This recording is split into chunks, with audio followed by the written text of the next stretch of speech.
Hello friends, मी निकिता. आज रंगपंचमी आहे, तर काही स्पेशल बनवायचं म्हणून मी एक हेल्दी बीटरूटची पावभाजी बनवली आहे. टेस्ट पण वेगळी आहे आणि वाटणार पण नाही की आपण किती बीटरूट यूज केलं आहे बनवताना. तर सर्वात आधी कुकरमध्ये 2 बीटरूट, 2 गाजर, 2 बटाटे, थोडी फुलकोबी आणि थोडे वाटाणे 2 विसल्स होईपर्यंत कुक करून घेतलं.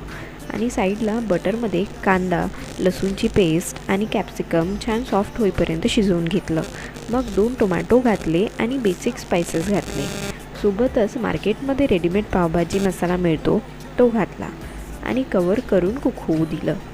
सर्व मॅश करून घ्या आणि मग कुकरमधल्या भाज्या फोडणीत घाला, त्या पण मॅश करून. सर्व मिक्स करा आणि पाणी घालून कन्सिस्टन्सी मॅच करा, जशी तुम्हाला पाहिजे तशी. मग थोडे पावभाजी मसाला आणखी घाला आणि उकळी काढून घ्या.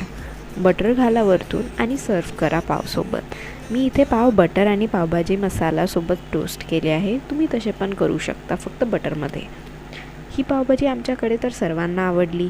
तुम्ही पण ट्राय करून बघा आणि कळवा तुमच्या घरी सर्वांना ही रेसिपी आवडली का ते. अगदी कमी वेळेत बनवून रेडी होईल एवढी इझी आहे.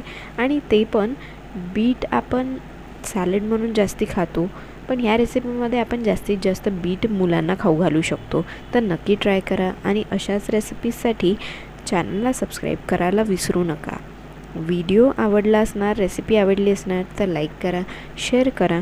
परत भेटू अशाच रेसिपीसोबत. तोपर्यंत बाय.